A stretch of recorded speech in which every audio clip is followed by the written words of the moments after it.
Selamat siang teman-teman semua, teman-teman Taman Duit. Saya Muhammad Hanif bersama Ferry Latihin. Selamat bertemu kembali dalam acara Market Outlook hari ini, hari Senin tanggal 22 Maret 2021. Nggak kerasa ya, tahun 2021 udah hampir berakhir 3 bulan ya, kuartal pertama. Nah, di kuartal pertama ini tentunya banyak hal positif yang sudah kita obrolin dan kita berharap nanti laporan untuk kuartal pertamanya itu menjadi kenyataan hal-hal yang baik. Nah, saya bersama Ferry ya, kebetulan Ferry nggak bisa muncul di videonya, kita ngobrol pakai audio aja jadinya. Oke, berita-berita tentang pergerakan pasar modal atau IHSG ataupun yield sebetulnya belum banyak yang berubah, ya. Tapi arahnya adalah ke arah positif, tapi masih ada volatilitas, apakah itu di indeks harga saham ataupun itu di harga-harga obligasi.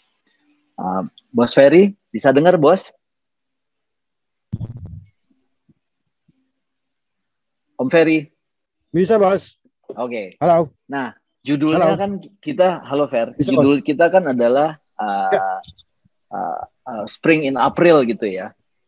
Nah itu bisa dijelasin nggak Fer? Kira-kira apa ininya makna daripada Spring in April?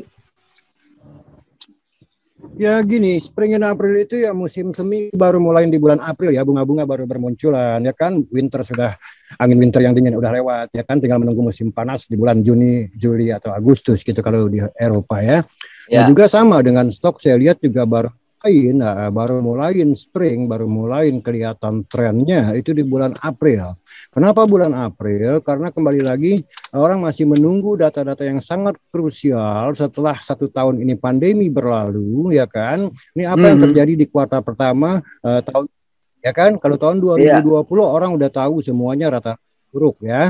Cuma Cina aja yang posting economic growth yang positif ya kan, tapi semua negara negatif gitu loh ya. Jadi makanya saya bilang Spring in April, karena saya yakin akan Spring in April, karena kalau kita lihat dari data-data yang ada so far, yaitu terutama adalah PMI ya, Manufacturing Index, itu udah berturut-turut juga positif dari bulan Desember, bahkan udah positif dalam arti di atas 50, artinya manufacturing sektor kita ekspansi ya. Nah juga pernyataan-pernyataan dari otoritas-otoritas seperti BI kemarin menyatakan bahwa ada kemungkinan ya kan kuartal pertama ini lebih baik daripada yang diharapkan oleh pelaku pasar ya, artinya di atas ekspektasi. Nah juga kita dengar juga bahwa organisasi yang tergabung dalam OECD ya itu mengupgrade kita punya pertumbuhan dari 4% ke 4,9%, hampir 5%. Tahun 2021 ini. Dan yang ketiga, secara kasat mata pun saya survei kiri kanan, aktivitas ekonomi itu udah berjalan gitu loh. Ya, sama sekali udah berjalan seperti seolah-olah seperti normal lagi, tentu masih di bawah kapasitas ya, tapi seolah-olah udah seperti normal lagi. Misalnya ya kan sekarang kontraflow diberlakukan lagi ya kan, sampai malam tuh Jabodetabek masih rame ya. Jadi semua indikator ini yang menyatakan bahwa kemungkinan besar di bulan April muncul angka-angka kuartal pertama ekonomi kita yang jauh lebih bagus daripada ekspektasi. Nah, kenapa indeks kita masih volatile sekarang? Pertama, angka-angka itu belum muncul. Yang kedua adalah ada gangguan dari yield di Amerika. Ya, kita lihat 10-year Treasury dari bawah 1% terus creeping up sampai 1,7% ya.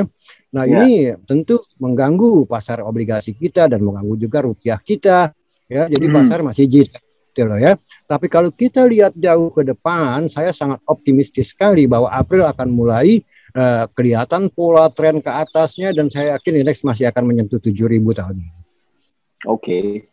Jadi di bulan April baru volatilitas, apakah bisa dikatakan bulan April itu volatility-nya mulai berkurang gitu ya?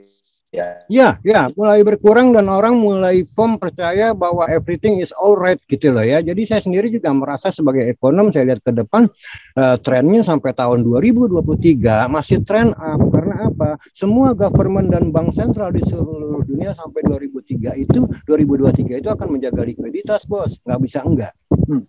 Iya, tapi itu berarti kan fake ya. Jadi pertumbuhan ekonominya atau pergerakannya, karena itu masih dalam bentuk bukan karena employment yang udah optimal, kemudian juga itu lebih karena kelebihan likuiditas aja gitu, Fer.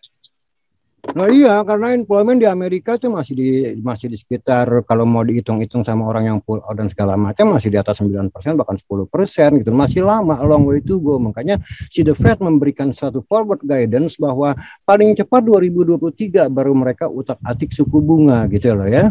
Jadi masih lama, a long way to go gitu loh. Jangan sampai nanti kalau udah ketahuan udah mencapai peaknya dalam bisnis cycle baru masuk, ya terlambat. Pada saat itu orang udah mulai buang barang kalau menurut saya. Oke. Cerita kita masih belum terlalu beda ya dengan minggu-minggu lalu.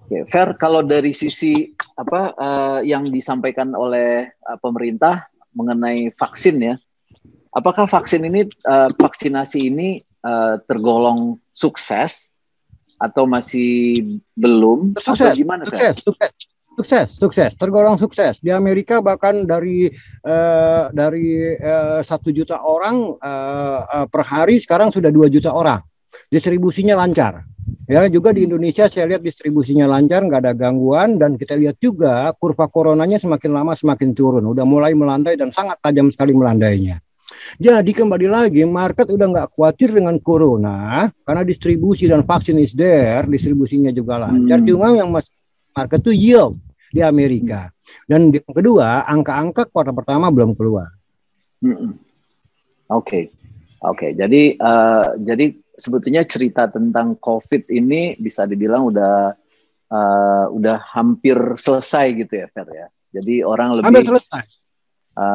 Udah tinggal sisa-sisanya aja karena vaksin udah ditemukan, terus udah ada distribusi yang lancar, termasuk di Indonesia. Indonesia kalau nggak salah Pak Menteri Kesehatan juga bilang Indonesia itu urutan ke-8 dalam hal saya kebetulan nggak baca sampai detail, tapi baca di headline-nya aja, urutan ke-8 mengenai keberhasilan distribusi vaksin. Memang sih kalau saya lihat distribusi vaksin di Indonesia ini juga kalau lihat dari berita-berita dan juga dengar dari teman-teman yang sudah vaksin itu prosesnya lancar ya. Kemudian juga diselenggarakan ada yang di tempat-tempat yang ramai seperti di Senayan, di Istora, kemudian juga di luar di daerah-daerah juga di tempat-tempat yang ramai, sehingga kapasitasnya jadi besar ya, dan itu kelihatannya vaksin itu kelihatannya memang lancar gitu. Nah, mudah-mudahan ceritanya memang sekarang adalah lebih cerita ke ekonomi jadinya ya, Fer ya.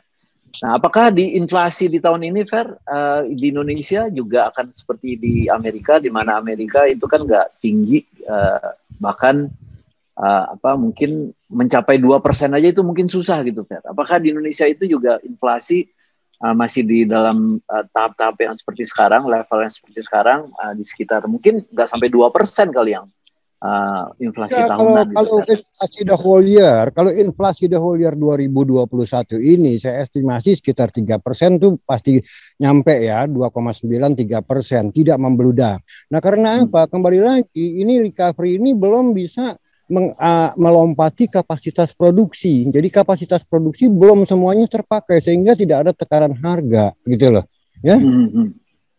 Jadi sama di Amerika pun juga sama. Oke. Nah, Fer, kalau kita ngomongin tentang sektor-sektor yang sekarang belum yang belum bangkit dan akan bangkit, itu sektor apa aja, Fer? Semuanya akan bangkit kecuali sektor yang service industri seperti hotel, kafe, restoran dan segala macam. Semuanya akan bangkit across the board, Bos. Oke. Jadi kita sebetulnya tanya adalah bukan lagi cerita tentang COVID, tapi cerita tentang pertumbuhan ekonomi yang sekarang lagi dihantui oleh naiknya yield obligasi US dollar ya. Kira-kira gitu Mbak Fer? Ya itu aja, cuman karena yield ini naik sangat signifikan sekali, sehingga seperti saya bilang kemarin, tidak mungkin BI intervensi. Intervensi naikin suku bunga salah, intervensi beli dolar pun salah atau menjual dolar. Karena dolar menjadi murah dan orang akan nubruk. Nah, ini artinya apa? Ini artinya yang terjadi adalah bukan monetary policy spill over, tapi risk spill over. You see? Ya. Okay. Jadi karena ini sifatnya dari risiko, spill over daripada risiko dari Amerika ke Indonesia, Bank Indonesia tidak bisa ngapa-ngapain, Bos. Ya, Bank Sentral kita nggak bisa ngapain. Intervensi salah, naikin suku bunga salah. Ya, apalagi inflasinya juga cuma 3% doang, itu kan juga balik ke normal juga ya. Dan real interest rate-nya juga masih positif ya. Exactly, malah di Amerika itu masih negatif real interest rate, ya, real yield-nya. Indonesia dengan inflasi 3% dan 10-year government bond 6,5% katakanlah, masih you get a real rate atau a real yield 3,5%. Makanya gue yakin banget, saya yakin banget akan terjadi capital inflow, tapi memang sabar yang memperkuat rupiah.